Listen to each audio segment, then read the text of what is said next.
because it's so prophetical that while the Council of Trent was the first council to be managed by the Jesuit order, the Vatican Council was brought about by the same Jesuit order with the same intention. And you know the intention of the Council of Trent. The intention behind the Council of Trent was the Counter-Reformation. What was the intent of the Vatican Council II?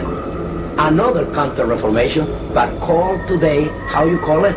Renewal. You see the point? Now, the change wasn't made, but the intentions were the same. Yes. See, more sophisticated today. Yes. You see, the Counter-Reformation was taken to the Council of Trent. That was the entire Counter-Reformation was performed by the Council of Trent, decrees. Then through that time until today, Vatican Council II came about with the idea of renewal. That means another step forward. And the final, I will say, this is the final stage of a Counter-Reformation.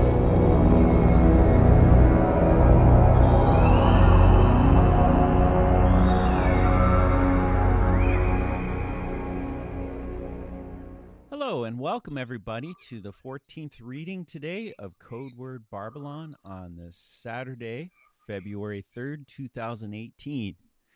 And I am joined here on Skype with Jörg Glismann of Belgium. Hello, Jörg. Hello, Bret, and I have to apologize directly in the beginning of the recording for my probably strange voice because I have a cold since a week and I'm sick of being sick, you know. I thought it would get better, but this noon I was tempted to go out with the dog for an hour, and since then my nose keeps running again, and by that I have difficulties breathing and expressing myself in a normal way, so I hope that you will understand me correctly. Sure. You know, I get that too. I get the runny nose too from just, I don't know if it has something to do with foods. I think it does, though. For some reason, I have this affection for dairy, and it gets me in trouble. I think the dairy product, even just a little bit now, will start getting my nose going. I don't know why that is, but that's just me right now. It seems like the body will accumulate certain animal products, and if you get too much, then you just kind of, it doesn't really help your body, so to speak, so it lets you know. I don't know, that's the way I interpret it and with myself, but could be different for different people. But anyway, Jörg, back to the subject here at hand. We have chapter 7, the extreme oath. And I know you had done some recordings on this, and I failed to check out if I have that on my channel yet, but I should upload that anyway if I don't. So I probably will right away upload that video just to prepare people for this reading in this book. So yeah, it's a recording, if I'm not mistaken, from 2014. Where I was with Michael Adams in Nothing But the Truth. Wow, 4 years ago. Wow, time flies. Yeah, that was at the end of 2014. You know, I got acquainted with Michael Adams, I think, somewhere in the fall of 2014. So I don't closer know. to 3 years than 4. So. Yeah, I've known him at that time for just a few months, and we did quite a lot of work together, and then he turned against me, like, you know. Yeah, I know. Jesus I heard the story, and it's sad, you know. These things happen, though, don't they? These things happen, yeah. But happens, you know, all the time. Something that I still have out of it is all the recordings I did with Nothing But the Truth. That's right. There were wonderful recordings in that, and of course also the whole series that we did at that time. The characteristics of the Antichrist, where we discussed the 26 points from a Presence of God ministry, the website from Nicholas, you know, this ex-SDA guy. Yes, that's right. Who put the site together on the characteristics of Antichrist, and with these 26 points, at least these 26 biblical points, that has nothing to do with SDA teaching. Yep. With this 26 points, we really absolutely beyond any doubt proved that the papacy is the Antichrist. I mean, who needs any proof for that is someone who doesn't know his Bible anyway. That's right. I am so sick of people who come to me and say, well, the Pope is not the Antichrist. Well, if the Pope is not the Antichrist, then you have no understanding of the Bible. And people like Nicholas in this webpage with his 26 points in the characteristics of Antichrist proves that. But also Henry Gretton Gillis proves that in his work Romanism and the Reformation. James Edgar Wiley proves that in his work The Papacy is the Antichrist, a Demonstration. And so many other writers, and of course Martin Luther, who I just read the book Against the Roman Papacy, an Institution of the Devil in English and in German. And all these writings are based on the Bible. Based on prophecies starting with Daniel and then going on into the New Testament, teachings of the Apostle Paul, and of course of John the Revelator. So I'm not even going into that discussion anymore. If someone says the Pope is not the Antichrist, well, if you think that, then you are betrayed. And if you don't understand that the papacy is the Antichrist, and you don't understand that the Roman Catholic Church is the woman that rides the beast in Revelation 17. When you don't have that understanding, you will ride along with that beast. Well, that's your choice, not mine. But I don't want to make a too big introduction into this reading right now, because there are some pages loaded with information, especially for people who are not that well read in this subject as we probably are, with a lot of new information that leads us to, I guess, commenting here and there. We have to do altogether about 10 pages with this subject before we come to chapter 8. And it is really something that you should really study with time on your hand, because the extreme oath of the Jesuits, and I did that in 2014, as I said, at the end of 2014 with Michael Adams and Nothing But the Truth. And that was a 3-hour video where at least for an hour I went into the education of the Jesuits by this paper from this Jesuit from Louvain, the city in Belgium I live in. Yep. That paper that had been approved in the time by Nicolas Pachon, what's his name there? Oh, Adolfo Nicolas. Adolfo Nicolas, that's right. Adolfo Nicolas, the general of the Society of Jesus at that time. That's right, yeah. The last, I he was the last one before this Sosa. Yeah, he was the last one before Sosa, and he was the second one in the history of the Jesuit order who retreated from his post. Resigned or from his post. Yeah, yes, that's right. Because normally that is a post that you will only leave feet first from the office. That's right. But it was there was an incident with his predecessor, Peter Hans Kolvenbach. Yes. He resigned in 2008. Adolfo Nicolas was then chosen. And Adolfo Nicolas then stepped down in 2016 and made place for Arturo Sosa. And of course, this is fire, or this is oil on the fire of speculation, if maybe Pope Francis is the real Black Pope. Sure. Because after all, he is a Jesuit of the Fourth Oath. Yeah? And we know that there's only a very, very, very small number of Jesuits who are introduced into this Fourth Oath of Induction, because you have to understand that the Jesuits, in the first place, they are not called the Society of Jesus, they are called the Company of Jesus. That's right. It's a military order. And in military order, you have officers and you have people below the officers. You have the footfolk and you have all the guys who do the bidding of the guys who command them. And only when you go up into higher ranks, into that military order, when you come into a position of leadership, then you have to take the extreme oath of the Jesuits. Before that, you have to take other oaths. You have to take oath of obedience, oath of chastity, oath of poverty, and all that stuff. But this extreme oath is actually reserved for a very small elite. Now, when I speak of a very small elite, I speak about between 1 and 5% of all Jesuits in the world. And 5% is even much too great. Yeah. So this is really a very small elite, the people who take this oath. And therefore, Bret, I don't want to lose any more time with any introduction, but I really want to go into that. and I'm going to tell you that I will also be careful with my comments, because I have looked a little bit into this book, and something that I would comment on one page is mentioned on the page after that. So I will not be that much commenting during this reading here. But I hope until that we're you done. all Then we understand. can go back. Yeah, that sounds Yeah, great. Let's do it. yeah, I will do commenting here and there, but I will keep it a little bit shorter. And I really want to emphasize this one point, Bret, for everybody who is watching and listening to this video. Yes.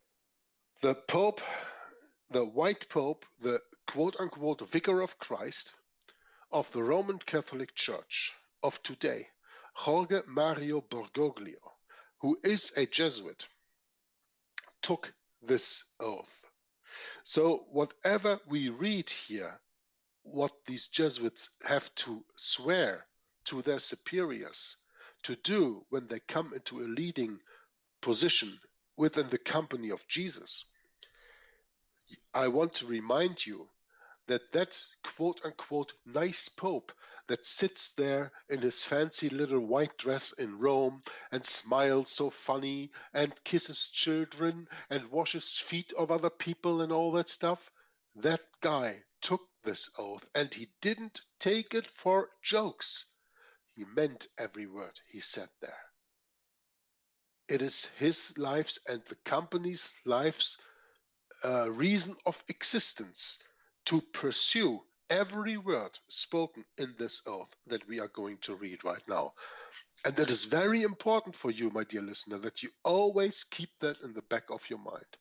So when you read somewhere the Pope says this, or watch a photo of the photograph of the Pope doing this and that, say, "Oh, such a nice guy." Remember this oath, and then I hope you will see him with eyes in the way that you really have to see him. Yeah? Mm-hmm. They are all hiding under a mask, yeah? Like a clown. And that mask maybe is funny, but you don't see the atrocities behind that mask. And this book, in chapter 7, with the extreme oaths of the Jesuits, pulls off the mask of the faces of the people who take this oath. It starts with a quote from Huber in his book Les Jésuites, that was written and published in 1875, and the quote goes as follows: "A mixture of piety and diplomacy, mysticism and cold calculation. As was Loyola's character, so is the trademark of this order." Unquote. Having considered their moral theology, we will now illustrate some specimens of its fruits. For as the old German proverb says, "Das Werk lobt den Meister," the work reveals the workman. Well, that is not a correct translation, because a Meister is a foreman, a boss, a chief. He is not a normal workman. Yeah. In Germany, when you want to learn for carpentry, like Bret is the job that he is doing, mm-hmm. you are going on an education for 3 years. Yeah. Mm-hmm. During these 3 years, you learn everything that you have to do your job, and when you come out of that, you are what is called a Geselle. Yeah. Geselle. I'm just looking that up, if I can translate that into English. That is a German word, and that means like a fellow, like a mate, like a companion. Yeah? Mm-hmm. Right. And of course, you have to take an examination for that. That is a joint test that you have to do. Okay. Sure. So the Geselle, the fellow, the journeyman, is one level, is the lowest level. And if you then want to become a master, if you want to become a chief, if you want to get to the master degree, then you have to go to master school and do another education of a few years. So when the German proverb says, "Das Werk lobt den Meister," the work reveals, not even reveals, is also not a right translation, because the word lobt actually means praises. Yeah, It is like the praise that we give for, let's say, the creation. Sure.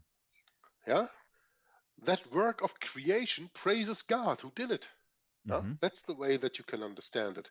Right. And God is not just a journeyman, a workman, but he is the absolute master of it all. So just to give you the expression that also in this work, there's not all translations are not all correct. So it has to be that the work praises the chief or the master. Okay? Now, let's continue what P.D. Stuart says here. What was it about the Jesuits that made United States President John Adams say that they are, quote, a greater calamity to mankind than the French Revolution, unquote? And what led English Prime Minister William Gladstone to judge them as, quote, the deadliest foes that mental and moral liberty have ever known, unquote?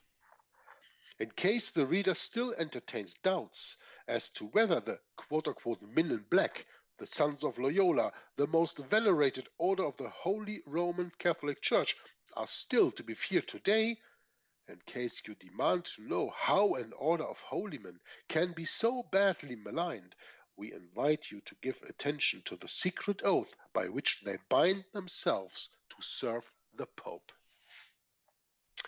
And before I go further, the maxim of the Jesuits you have to understand before we understand that they bind themselves to the Pope, the White Pope.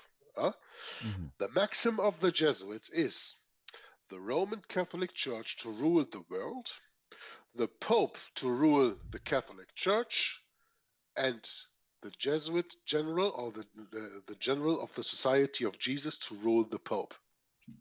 Yeah? That is their maxim. So when we read here that they bind themselves to serve the Pope, yes, officially, but unofficially or esoterically, they bind themselves to the Black Pope, to the general of the society. And he is the one who controls the White Pope. So when I pay allegiance to the White Pope, and the White Pope actually is controlled by the Black Pope, who am I then paying allegiance to, Bret? Oh, Rome. The Black Pope. Oh, sure. Yeah, the Jesuit general. Yeah, the Jesuit general. Yeah. So we always have to keep that in mind when we read this and when we read this oath. Yeah? Yep, you caught me off guard. I'm thinking of something else as you're talking. I'm thinking about making these videos, Jörg. Yeah, it's like in school, you know. Yeah, that's right. I thought that, and I'm the teacher. And I thought I'm going to keep sleeping now.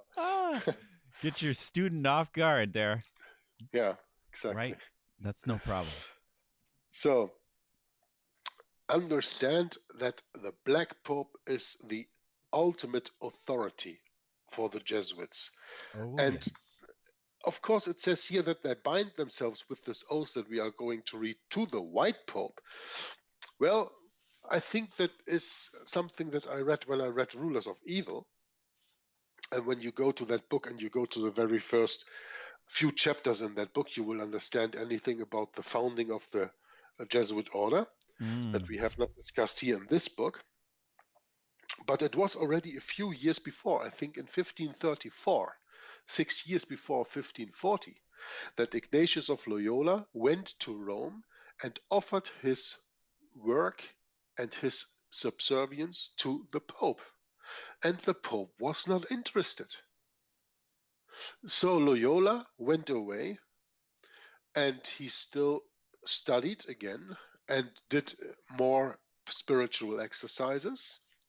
And by the time when he came back in 1540, he wrote the constitutions and he wrote this oath to the Pope. And then when he came to Pope Paul III and he read to the Pope this oath of induction, the extreme oath of the Jesuits, the Pope cried out, "Hoc est digitus Dei," this is the finger stroke of God, and he gladly accepted Loyola's, You got it. Loyola's coming to the Roman Catholic Church and wanting to serve the Pope. Yeah, the purity of the unholy spirit was resolved. Yeah. Yeah, I think that is the spirit that runs counter to Christ in this world. Yeah. It really is. Everything in this world runs counter to Christ. So. It does. It just goes there naturally, doesn't it? Friendship with the world is enmity with God, Bret. Yes, that's right. That's what the Bible tells us. Absolutely. No equivocation on that one. Okay, so I have to continue then in the next paragraph here. P.D. Stuart says, I wish it to be understood at the outset that it is not my intention here to engage in pyro-rhetorics on the Jesuits. Like all men, they too have their flaws. But the Jesuits are fine connoisseurs of evil. No stronger record can be found to prove this charge than in their oath of allegiance, which through the kindness and providence of God was laid bare before the eyes of men.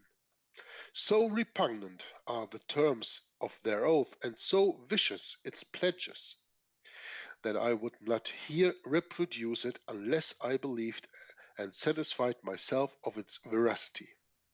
My conscience in this matter is eased by the fact that a large number of independent and credible sources, including several ex or former Jesuits, have confirmed the closeness, if not the exact similitude, of the following oath with the one taken by every Jesuit who is promoted to a position of command. Like I said, from the very beginning. Only when you come into a position of commanding power within the company of Jesus, then you will have to take this oath. This is for the officers, and even there, the high-rated officers. Okay? But there is still a little footnote that P.D. Stuart put here. After the sentence that I read in the second paragraph, I'm just going to repeat this. In case the reader still entertains doubts as to whether the men in black, the Sons of Loyola, the most venerated order of the Holy Roman Catholic Church, are still to be feared today, in case you demand to know how an order of quote-unquote holy men can be so badly maligned, we invite you to give attention to the secret oath by which they bind themselves to serve the Pope. So we go into a little footnote here, and it says, so venerated that the most powerful and well-known department of the Vatican and the Holy See is under their control, and it has been since the 1500s, the quote-unquote holy office of the Inquisition, today disguised under the unconsciously sounding name of, quote, Congregation for the Doctrine of the Faith, formerly headed by none other than Cardinal Ratzinger. Now, to understand this, or to put this in the right perspective, we have to understand this book was published in 2006. Ratzinger, the German cardinal, was 25 years I call him the CEO, the Chief Executive Officer of the Congregation of the Doctrine of the Faith, from 1980 until 2005, when he took over the place of the White Pope, because John Paul II had just died. And then Ratzinger took over, and he took on this office for 8 years until in 2013, Jorge Mario Bergoglio took it over. Now, Jorge Mario Bergoglio, Pope Francis, as you better know him, I said in the beginning, is quote-unquote probably the first Jesuit Pope. Well, that's what you can read and hear all around in the world. But the more that you study the Jesuits, you will understand that probably even before him, other Jesuits also were white popes. And I think that the head of the Congregation for the Doctrine of the Faith for 25 years, Cardinal Ratzinger, also was a Jesuit. At least, and I'm sure of that because I read about it, his training, he was Jesuit trained. Sure. Yep. And therefore, I'm quite sure that he also was a Jesuit, or is a Jesuit. And you don't go into a Jesuit office for a few days or a few years. When you are a Jesuit once, you are a Jesuit for a lifetime, until they carry you out feet first. That's right. Okay? It's like, Jörg, when you, what's this saying? a man tends to judge things or discern things on his own. And to me, a Jesuit is a very broad term, very broad. But maybe to most Bible believers, they don't know what a Jesuit is. They don't know the principles behind them. They don't know, or they've never met or had friends that have been Jesuit trained or family members. So, yeah, it's very broad, isn't it, Jörg? To put it in simply words, Bret, not every Jesuit is a priest. No, that's right. Bingo. Exactly. But we have the secularized order since they came back in 1814. And a Jesuit can be can be in disguise of any kind of job, and that is one of the quotes that we read, I think, earlier, or we are going to come to, of the American presidents who said that they are coming in every kind of disguise. Yeah, disguise only the king of the gypsies can assume, think of or can assume. Yeah, and not every Jesuit is a priest. We have to be very sure about that. You have the novitiates, you have the coadjutors, and also the coadjutors. The coadjutors are Jesuits. Oh, yes. They are Jesuits on another level, but they are Jesuits. But of course, they are not Jesuits of the fourth vow. So we are. That's the funniest thing to me, Jörg, about the whole thing with the Jesuits is that you could be trained to be Jesuit and not even know it. You're not even aware that you're doing what you're doing because you're just following protocol. Well, the point is, after your education, whatever that is, you don't get a diploma that says you are a Jesuit now. Not really. No. It's not like when you finish your basic training in the army. Yeah. And then they're gonna tell you you're a GI now, and you got some kind of a badge for that. Yeah. You don't get a badge for being a Jesuit, but being marked. You are being marked by God for belonging to that satanic order, I can assure you. That's right. So the extreme Jesuit oath of induction, as it is called, we continue on the top of page 79. According to a document found in the Library of Congress and supported by many very old books, when a Jesuit of a lower rank is to be elevated to a position of command, he is conducted into the chapel of the convent of the order, where the principal and superior stand in front of the altar. Now, what is the chapel of the convent of the order? That is the church of the Gesù that you can watch in Rome, Italy. Yeah? One holds a banner of yellow and white, which are the papal colors, and the other a black banner with a dagger and red cross above a skull and crossbones with the words INRI, INRI. Below these words are the Latin Iustrum Neca Regis Impius, meaning it is just to exterminate or annihilate impious or heretical kings, governments, or rulers. Unquote.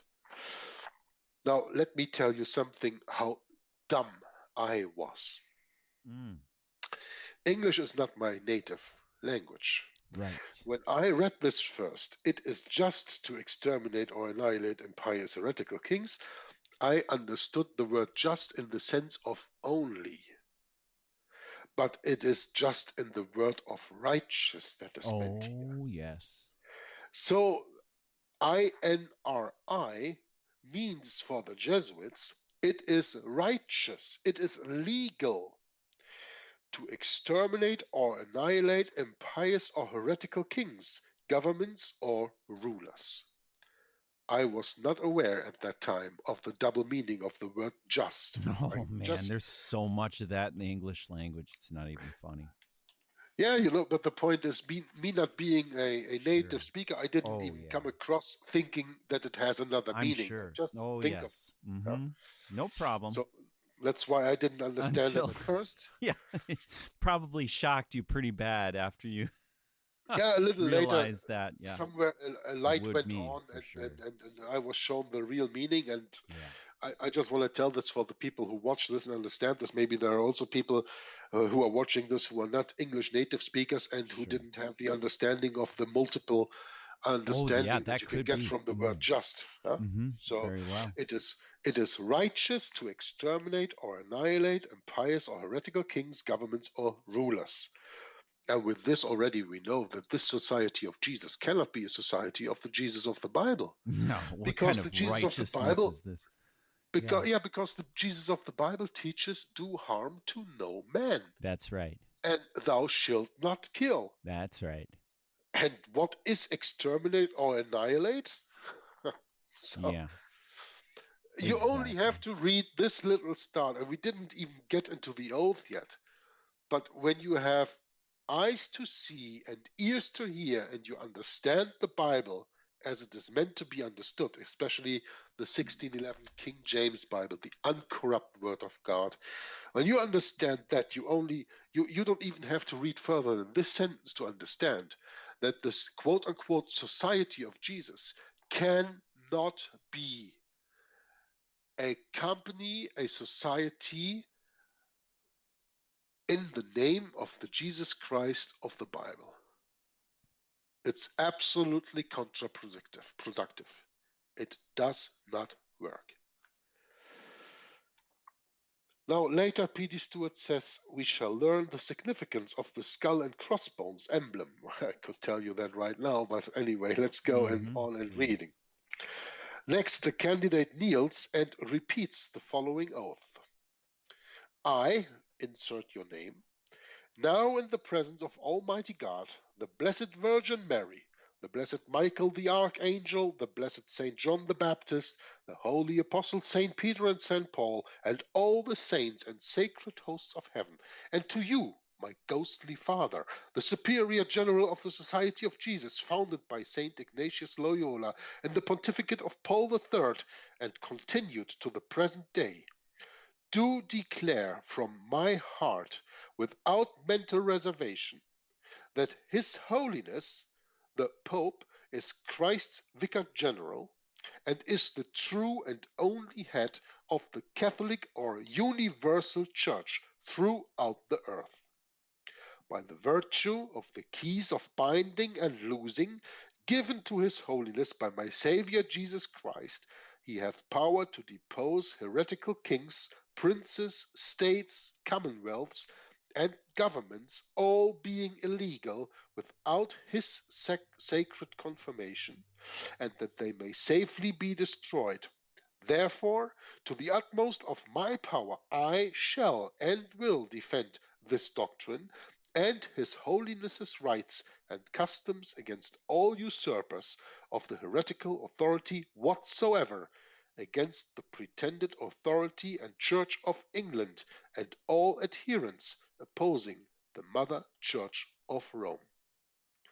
So far for this very first part of the oath.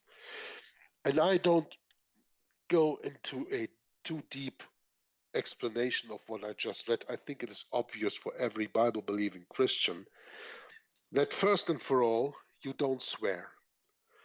Because if I'm not mistaken, in James and in Matthew, we both times can read that the Bible says, let your yea be yea and your nay be nay, and everything else is of the devil. Don't swear. Don't swear by anything here on earth or in heaven or whatever. That's what the Bible teaches. Yeah? So when he says here, I now in the presence and so on and so on and so on and so on, swear, it comes later on in the sentence, we already know that he is not following the Bible. Second of all, the Blessed Virgin Mary, where in the Bible is after the birth of Jesus Christ, his mother, Mary, mentioned as a virgin? Question mark. The Blessed Michael the Archangel, the Blessed Saint John the Baptist, the Holy Apostles Saint Peter and Saint Paul, and the saints and sacred hosts of heaven, and to you, my ghostly father. No later than here, all bells should ring. All alarm bells should ring. No because doubt. the Bible says Please take over, Bret. No, please. That's you nailed it. You got it. Because the Bible says, call no man on earth your father, because one is your father which is in heaven. Okay? Yeah, So, that's right. of course, the Bible also says that we should not bow down ourselves to quote-unquote dead saints. Yeah? And this is exactly what he does here. The Blessed Virgin Mary, the Blessed Michael the Archangel, the Blessed Saint John the Baptist, the Holy Apostles, Saint Peter and Saint Paul, and all the saints and sacred hosts of heaven. We are not to swear to these. We are not to venerate these. Yes, the Bible also has saints, but the saints of the Bible are the living. Yeah, the living. That's right. And not the dead. That's right. And everyone that he mentions here, absolutely, and everyone that he mentions here is dead. Okay? Yep. Now, you have to, of course, understand in the very last sentence it says, against the pretended authority of the Church of England and all adherents opposing the Mother Church of Rome. Why does this oath say that? Well, because this oath, as we already established in the beginning of this broadcast, was invented in the time between 1534 and 1540. That was the time of Henry VIII. Henry VIII, who split from Rome and who named himself the head of the church in England. And don't come to me and tell me or try to teach me that the Anglican Church, that the English quote-unquote Protestant Church is a Protestant church in the biblical sense. It is not, and it never was. It is just a Catholic church that is split from Rome. And it has some Protestant, it has been given some Protestant colors with Mortimer and Latimer and this guy who wrote the Westminster Confession. But when you read through the Westminster Confession, I read through this, there are 39 articles. And when you read through these articles, you will see that it is all a compromise of the Bible teaching with Rome. Yeah, that's right. So even that English church is not as biblical as it should be, but of course it was a church that split itself from Rome, and therefore it says the pretended authority and Church of England. Because what is the pretended authority of the Church of England? That the King of England, who did not rely on being named or crowned by the Pope, is also the head of the church. And there you also have the same that you have in the Roman Catholicism, that you have with the Vatican and the Roman Catholic Church. You have the combination of state and church, also in the Church of England at that time, because Henry VIII named himself also the master of the church. He was the spiritual leader of the church at that time, and he was the temporal king of England. That to me is a marriage between church and state. And that is not Christ-like. That is not biblical. But the mentioning of the Church of England here is, of course, because this oath was put into existence, as I said, between 1534 and 1540, and that is just after the time the Church of England split at that time. And all the Protestant churches at that time were just founding themselves. Yeah? Because we are speaking of the time of 1540, no later. Protestants had only been Protestants since 1529, since the Edict of Nantes, since the Diet of Spires. Yeah? Yes. Where the German noblemen came before Charles V and protested and said that they adhere to religious liberty as it is taught in the Bible and not anymore to the Pope. That is the moment when they were called Protestants, together with the Augsburg Confession. The Augsburg Confession that you have in 1530, then 1 year later. We are speaking only a few years after this. So all these churches that will also be mentioned as we read along in this oath, they are all just being formed, these churches. You have to understand that. This oath is not from yesterday. It is really from the middle from the early time, from the second, third part of the 16th century. It is that old. Now, do you have any comment before I continue reading, Bret? Oh, please go ahead.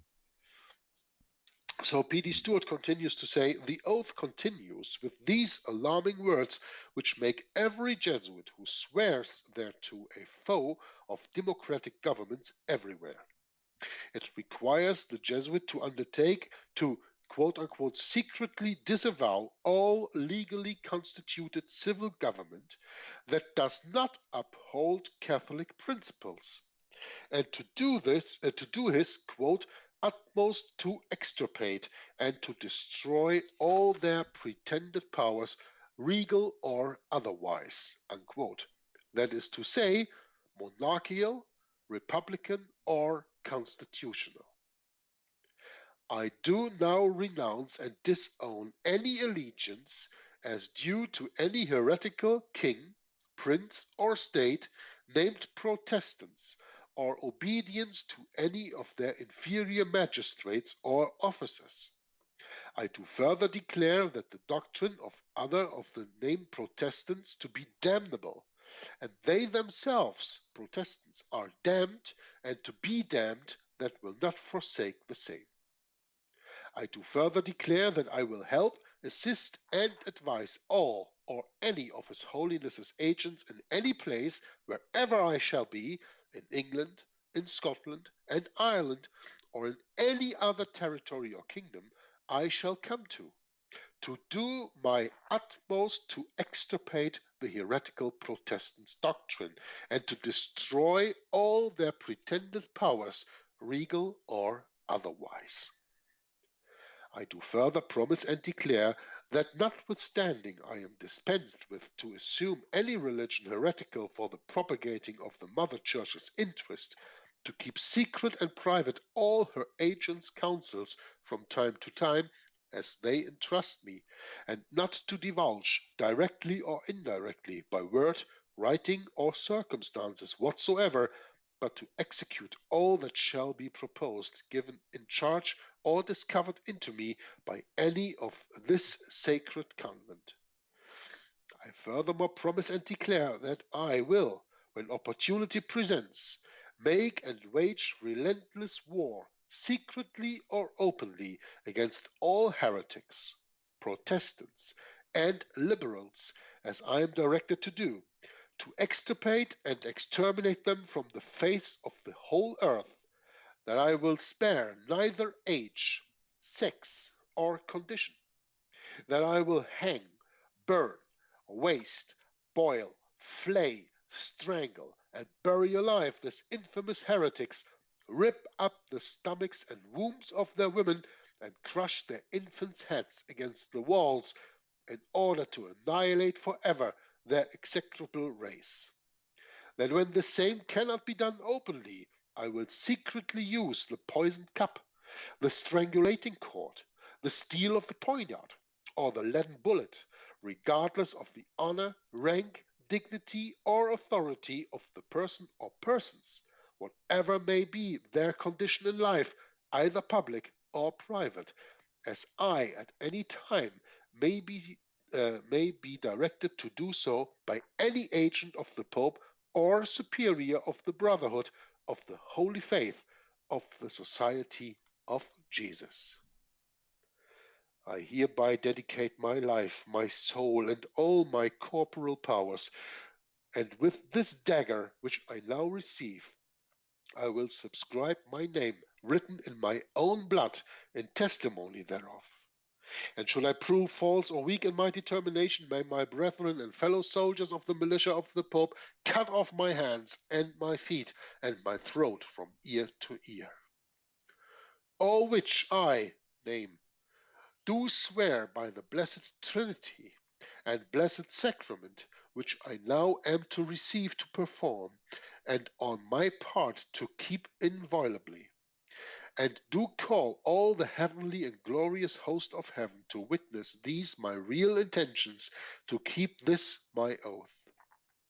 In testimony hereof, I take this most holy and blessed sacrament of the Eucharist, and witness the same further with any hand and seal in the face of this holy convent, this day of Anno Domini, etc.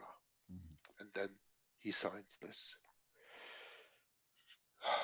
I don't think that it is really necessary to go into what I've just read, because every time I read this part, I do further promise and declare until that part where it says, as I am at any time may be directed to do so by any agent of the Pope or superior of the Brotherhood of the Holy Faith of the Society of Jesus.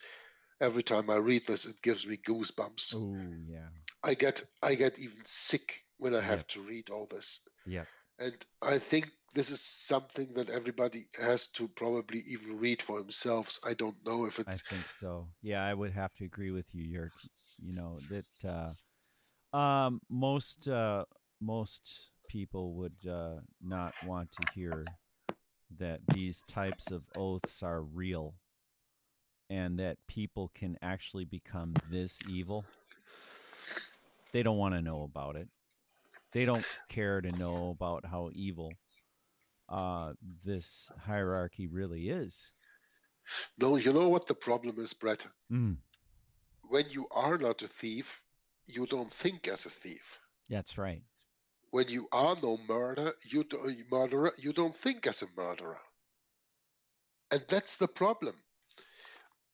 Most of the people in this world, and they can call themselves reckless, brutal, whatever, but in their hearts, they still have a heart. Mm-hmm. They still have morals. And these Jesuits don't have. Right.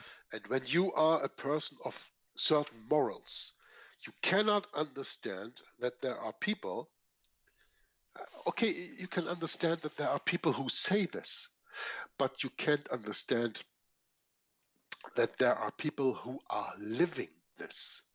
Yep. These people live their oaths, and they do in every kind of action, everything they promised in this oath. And this is something that a normal person, quote unquote normal person, like you, Bret, like me, yeah, like probably 99% of the people who watch this video, can never understand. This is the same as True. you get the feeling when you listen to the news and you read about that there is a 6-month-old little boy has been raped and torn into pieces. As a normal man, you cannot grasp that information. You cannot understand how in the world would anybody even be able to do this. Mm-hmm. Because we don't have the same mindset that those people have. That's right. Now, the question is then, well, why do they have this mindset? And this is something that we have to understand when we go further into this book. Nobody is born this way, but the people are trained this way. And the training of a Jesuit, including all the retreats, and they have to use the spiritual exercises, those exercises are therefore to get your brain to accept these things and to not think of yourselves, to become perende ac cadaver, obedient as a corpse, without any thinking of your own, without any morals of your own. And this is not for normal, quote-unquote, normal people. Mm-hmm. We, quote-unquote, normal people cannot understand how any man or woman, for that matter, how any quote-unquote human being can not only swear these things that are in this oath, but even worse, take them into action. And that's what the Jesuits have done since their foundation almost 500 years ago. And that's what they will do until the time Jesus Christ returns. Mm-hmm. Yep, and it just compounds when you put these people in positions of power. It's compounded. and they are under mental reservation and equivocation, and they lie and they lie and they lie and deny and deny and deny. That's all they do. And you wonder why our quote unquote governors or princes or presidents or chancellors, why are they doing this? Well, could it be that they're under some kind of oath, secret oath that we don't know about? Could it be that they're under some kind of spell? That too. Yeah, sorcery. Led by a spirit that is not the Holy Spirit, but that is an evil spirit, that is a demon, that is a fallen angel,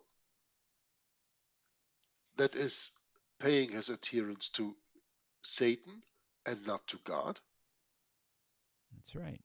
When these people open their minds at the spiritual exercises, as they have to, and Bret, you know about the spiritual exercises at least as much as I do, if not more. We know that these people have to, quote unquote, open their mind and to let different ghosts in there. Dangerous. And these ghosts, these demons, take over. It's like going to yoga class.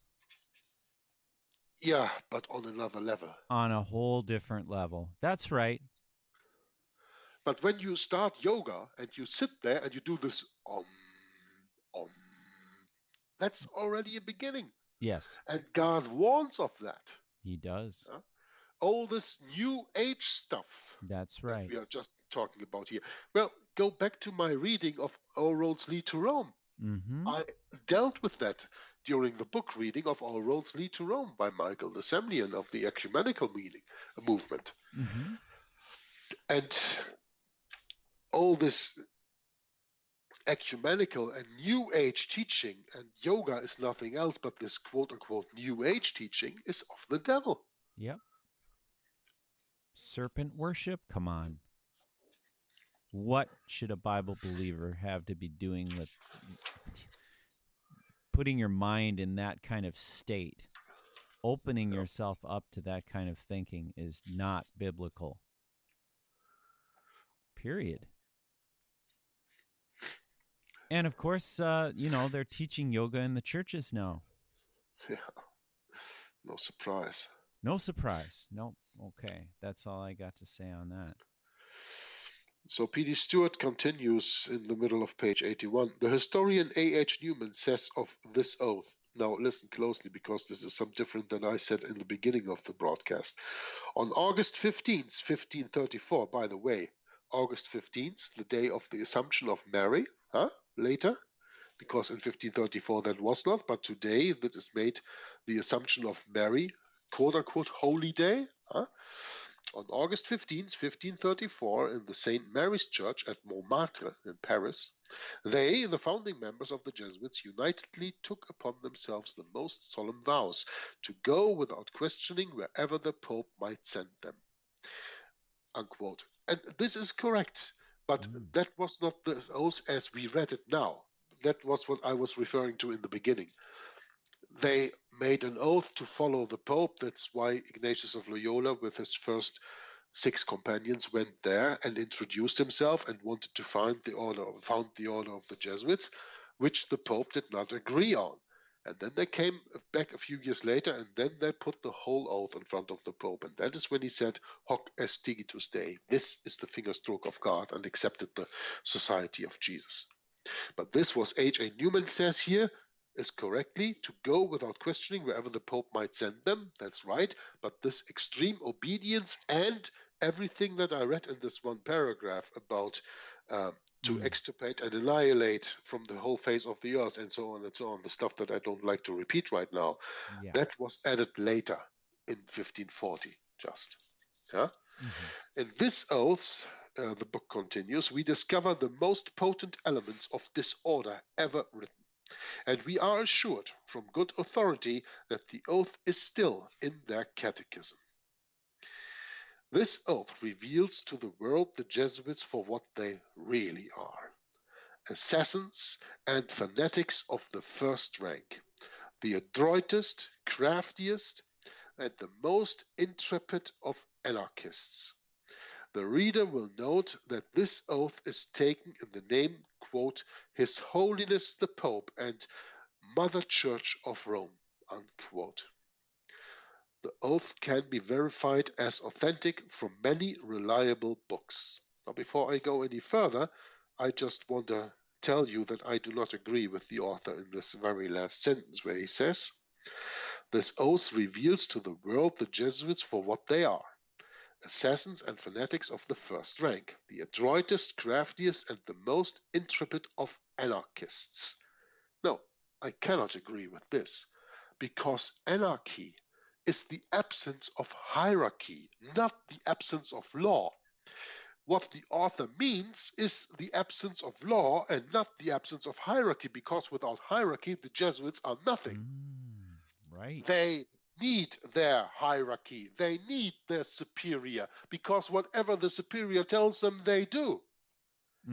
So they are not interpret of anarchists. This is wrong. We also have to tell when the author is wrong, and anarchy is not the absence of law, but it is the absence of hierarchy. And we were not speaking about the absence of hierarchy in these oaths, did we, Bret? No, we didn't. So here the author makes a little mistake. But you know, who's perfect? Huh? That's right. You caught that one. That's a good one, Jörg. I just think it is important when we come to sit down here on the microphone and read this book that we analyze these mistakes also and tell the people what it really what really was meant. I think that he meant they are the adroitest, craftiest, and the most intrepid of lawless people. There we go. And not anarchists. Because when you use the word anarchist, self-made law, or what would you say? They make their own authority, you know? Yeah, like the Pope does too. Right. He has no authority but his own. That's right. Yep. He is to judge every man, but not judged by any man. That's right. So people who make up their own laws, like Aleister Crowley, who said, "Do as thou wilt shall be the whole of the law." That's right. Yeah. Make it up as you go along. But that has nothing to do with anarchy. Anarchy is the absence of hierarchy. I am an advert anarchist. I only accept one authority, and that is Jesus Christ and my Father who is in heaven. And here on earth, I don't accept any authority. That's why I have an authority problem since I am a child. Well, since I was a child. That's why I always had problems when I was in school. That's why I always had problems when I was on the working place and someone said that he was my boss and thought that he was better than me. I have a problem with that kind of authority. Therefore, I am an anarchist, but I love the law. Okay? That's right. The truth. I hope that we made that clear. That is the only truth that will bring us to Christ, which is our Redeemer. Yeah. That's what we're really concerned with in this life. That's what any Bible believer really should be concerned with, in my opinion. But anyway. So the author continues, the oath can be verified as authentic from many reliable books. It is quoted in a book by Burke McCarthy, who is a former Catholic, and who wrote this book, The Suppressed Truth about the Assassination of Abraham Lincoln. It can also be found in McGavin's Protestants, Volume 2, page 256, and in Discourse and Commemoration of the Glorious Reformation of the 16th Century by S.S. Schmucker, D.D. It can also be found on pages 89 to 91, The Jesuits by Robert William Overbury, published in London by Houston and Stoneman in 1846. A copy of the oath was preserved in the records of Congress. It used to be possible to look it up by visiting a U.S. Court of Appeals library and checking the congressional citation. The Jesuits, of course, will deny that the oath is authentic. Well, what have we learned in the beginning of this reading of this book when we were speaking about the Monita Secreta and we were speaking about the secret instructions? No doubt. That they are to be denied to be of the Jesuits. Of course, a Jesuit will not tell you that he took this oath. Do you think that Pope Francis, whenever asked on television, did you take this oath, will say, yeah, of course I did. And this evening for dinner, I'm going to eat your liver. No, I don't think so. He wouldn't say that. No. He would do that, but he wouldn't say it. Huh? And why should we ever expect them to admit to it? After all, it is a secret pledge. It is a secret society. Yes, and no one sees me do it when I'm in secret. And yes. What Jesuit would be foolish except my ghostly father. Excuse me, I'm sorry. That's okay. And what Jesuit would be foolish enough to openly confess that he took such an assassin's oath?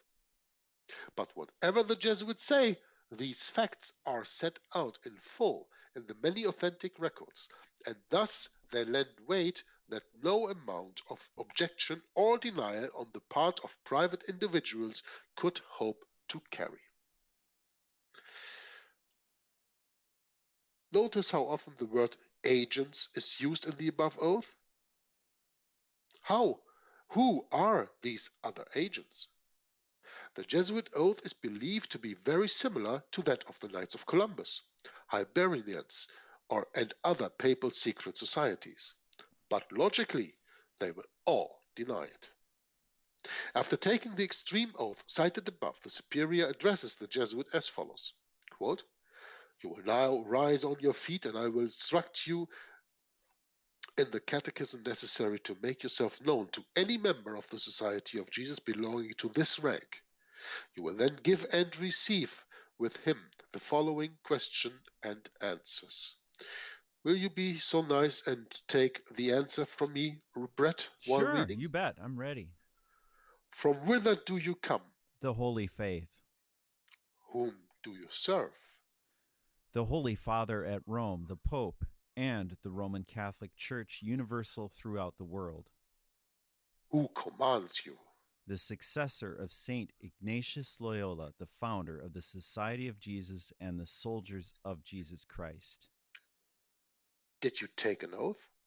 I did, to destroy heretics and their governments and rulers, and to spare neither age, sex, nor condition, to be as a corpse, without any opinion or will of my own, but to implicitly obey my superiors in all things without hesitation of murmuring.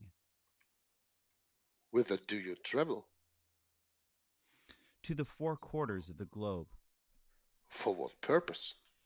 To obey the orders of my general and superiors and execute the will of the Pope and faithfully fulfill the conditions of my oaths.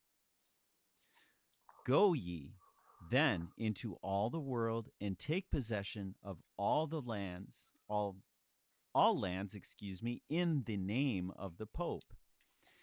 He who will not accept him as the vicar of Jesus and his vice regent on earth, let him be accursed and exterminated. Yeah, that was my part to read again. But oh, anyway, I'm sorry. That's okay. You were supposed to read, of course, the answer, but then you continued directly with "Go ye." Then this is my part, of course. Again, it doesn't say Q anymore. There's no Q. I know it's only an because answer. it's no question. It's the end of this little conversation. I'm sorry. It doesn't matter. I just couldn't help it. Hey, we didn't go on rehearsal for this, right? This is no. First try. Yeah, this is not scripted, so anybody can see that by this. And anyway, we have already come to the full hour of the broadcast, yes, and we sure have. We are going next time further on page 83 and read about how the oath was made public. Mm-hmm. But before we go into that, or we close the broadcast for today, I just want to say something. It says here numerous quotes of books where you can read from the oath. And in a footnote on page 81, it also says that you can look that up in the House Records, Republican number, blah, blah, blah, blah, blah, wherever you can find this oath. And wherever you go, there will always people go and attack you and tell you this oath is a hoax. This oath is not true. And what can you then answer them? What would you answer somebody who tells you, if I said, Bret, this oath, that's just an invention of you. This is not true. This is a hoax. What would you answer me? A man only believes what he wants to believe and ignores the rest, just like a man only sees what he wants to see and ignores the rest. So, you know, it's just the duplicity that we have in this world, you know, and that's all I can say pretty much right off the face of it. But okay, then let me help you here. There's a much stronger argument that please. you can refute anybody who tries to attack you and say that this oath is a hoax. The Bible says, by their fruits you will know them. And when you look at the fruits that the work of the Jesuits generate in this world, there is no question that this oath is true because they follow it through to the letter. So even if this oath was a hoax, which it not is, but even if it was, everything that is stated in this oath is actually just mirrored in all their actions. And therefore, I will leave it today, and we will go next time into how the oath was made public, and I'm going to leave the closing remarks to my brother Bret. Thank you, Jörg. That was another wonderful reading that you did, and really happy to be here with you on these recordings, and I hope that everyone else is appreciative of the time we take to do these, and we will look forward to the next recording, and that's all for today on Saturday, the 3rd of February, 2018. And I hope everyone's doing well, and God bless, and bye-bye for now. Because it's so prophetical that while the Council of Trent was the first council to be managed by the Jesuit order, the Vatican Council was brought about by the same Jesuit order with the same intention. And you know the intention of the Council of Trent. The intention behind the Council of Trent was the Counter-Reformation. What was the intent of the Vatican Council II? Another Counter-Reformation, but called today, how you call it? Renewal. You see the point? Now, the change wasn't made, but the intentions were the same. Yes. See, more sophisticated today. Yes. You see, the Counter-Reformation was taken through the Council of Trent. That was, the entire Counter-Reformation was performed by the Council of Trent, decrees. Then through that time, until today, Vatican Council II came about with the idea of renewal. That means another step forward. And the final, I will say this is the final stage of a Counter-Reformation. What do you think happened to Kennedy? You see, Kennedy said, no Pope's going to tell me what to do in Houston in 1960. Kennedy said, you know, Cardinal Spellman, you're not invited to the White House anymore. You're not going to be coming here and saying Mass. And you're not going to be involved in the CIA Daily Brief either, Spellman. And further, Cardinal Spellman, I'm going to end this Vietnam War because I know it's your war. It's Spelly's war. And so I'm going to end it by 1965. Kennedy also said, you know, I'm going to break the CIA into 1,000 pieces and scatter it to the wind because, you know, the CIA is just part of the continuing SS controlled by the Pope. Kennedy also said, you know what, I'm going to invade Cuba on December 1st, 1963, and I'm going to take Cuba back from Fidel Castro, and I'm going to give it back to the Cuban people. And Allen Dulles said, no, you're not, nigga. So Kennedy, on orders of Pope Pius VI and carried out by the Black Pope's Jesuit order in the Knights of Malta, was slaughtered at 12:30 in the afternoon on orders of the Black Pope, overseen by Cardinal Spellman, and nobody gets tried, nobody gets to jail, and they kill a little patsy named Lee Harvey Oswald, who actually liked Kennedy, who was in the CIA. They killed the patsy, blamed it on him, and everything went hunky-dory. Because, you see, the Pope controls the press here. The Pope controls Fox News here. To begin with, we have Cardinal Spellman, which is infamous. Who is infamous? But Cardinal Spellman was advised by and overseen by Edmund Walsh. And we cannot overestimate the influence and power of this singular American Jesuit at Georgetown University in Washington. Jesuit Edmund Walsh was at the Treaty of Versailles, making sure the Germans were slam-dunked, and so enraging them, putting the whole war guilt on them, that it guaranteed war in 20 years. Walsh was there. The other thing is, Edmund Walsh was also in Moscow from 1922 to 24, who was the former negotiator between the Vatican and the Bolsheviks. I cover this extensively in my book. Walsh was there for approximately 2 years. And there, in 1922, he appointed Joseph Stalin to be Secretary of the Communist Party, which he remained so until his death in 1953, or his poisoning, I should say.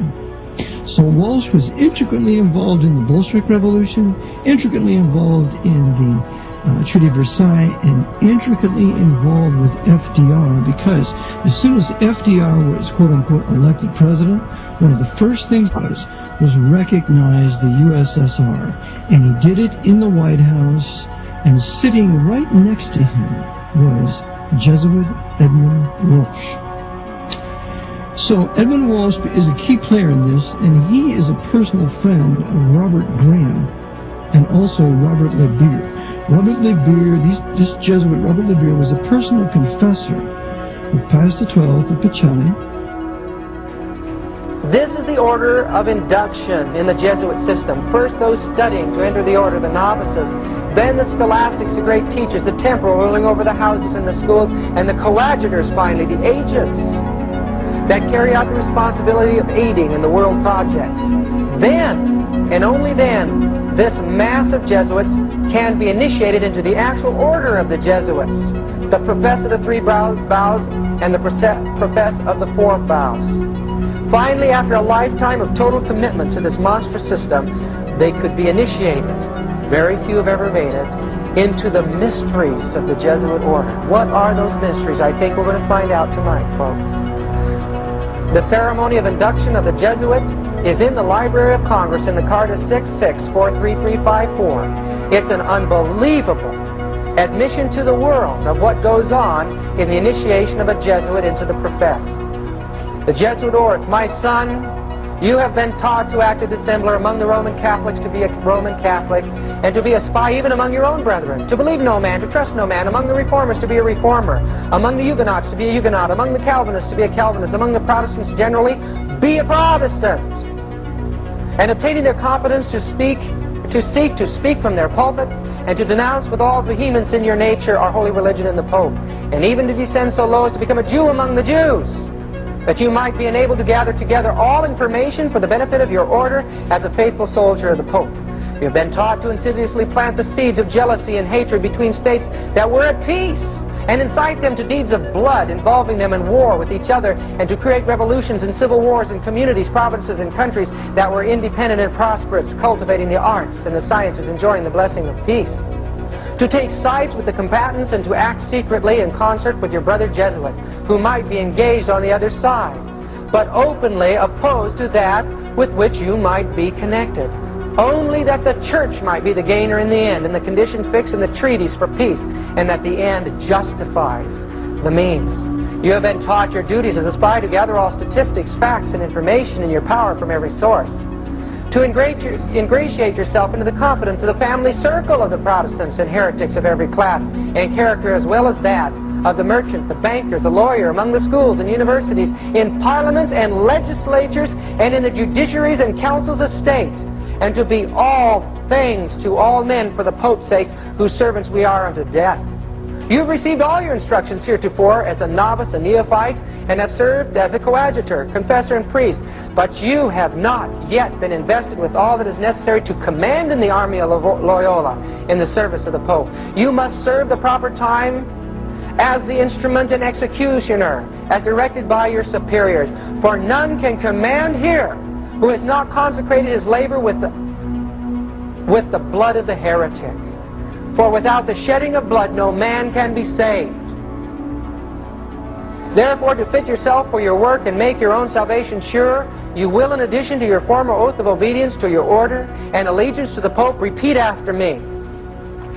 I promise and declare that I will, when opportunity presents, make and wage relentless war, secretly or openly, against all heretics, Protestants, liberals, as I am directed to do, to extirpate and exterminate them from the face of the whole earth, and that I will spare neither age, sex, condition, and that I will hang, burn, waste, boil, flay, strangle, bury alive these infamous heretics, rip up the stomachs and wombs of their women, and crush their infants' heads against the walls, in order to annihilate forever their execrable race.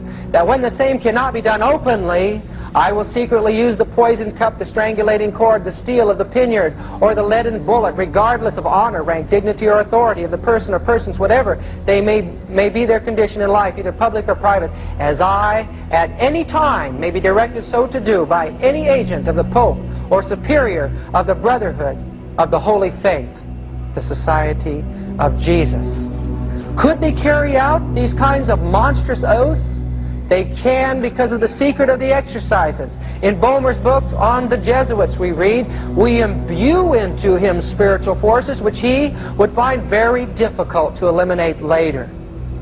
These forces can come up again to the surface, sometimes after years of not even mentioning them, and become so imperative that the will finds itself unable to oppose any obstacle and has to follow the irresistible impulse. Folks, you know what this is? It's possession. An army of possessed men dedicated to the destruction of all governments and religion in this world. We are told in the fiery Jesuits that at that time, 1667, secular persons of both sexes joined to the company by a resignation of themselves absolutely to the conduct of the professed fathers. These usually are gentlemen and merchants who enmix themselves in the court and city business and in offices, bargains and sales, or active gentlewomen and rich widows who, like a plantation of Indies, bring into the society a vault of revenue of gold and silver. Folks, even today, these societies joined to the Jesuits exist. This is the Society of the Knights of Columbus. There's a women's side to that as well. And in this publication in 1950s in Life magazine, we see that the society is alive and powerful today. Now this is the oath that the Knights of Columbus take. Again, this is from the Congressional Record. It's on file from February 15, 1913. And here it says, and I'm quoting from it, not all of it, here we don't have time. I will place Catholic girls in Protestant families, that a weekly report may be made of the inner movements of the heretics, that I will provide myself with arms and ammunition, that I may be in readiness when the word is passed, or am commanded to defend the church either as an individual or with a militia of the Pope. This is in 1950s, folks, or 1913. In testimony hereof, I take this holy and blessed sacrament of the Eucharist and witness the same further with my name written with the point of this dagger dipped in my own blood and sealed in the face of this holy sacrament. I do further promise and declare that I will, when opportunity presents, make and wage relentless war secretly and openly against all heretics, Protestants, and Masons, as I am directed to do, to extirpate them from the face of the earth, and that I will spare neither age, sex, or condition, and that I will hang, burn, waste, boil, flay, strangle, bury alive these infamous heretics. Open up the stomachs and wombs of the women and crush the infants' heads against the walls in order to annihilate their execrable race. Same as the Jesuit, folks. That when the same cannot be done openly, I will secretly use the poisonous cup, the strangulation cord, the steel of the poniard, or the leaden bullet, regardless of honor, rank, dignity, or authority of the person, whatever may be their condition in life, either public or private. Should I prove false or weaken in my determination, may my brethren and fellow militia of the Pope cut off my hands and feet, cut my throat from ear to ear. May my belly be opened and sulfur burned therein with all the punishments that can be inflicted upon me on earth, and my soul shall be tormented by demons in eternal hell forever. That I will, in voting, always vote for Knight of Columbus in preference to a Protestant, especially a Mason.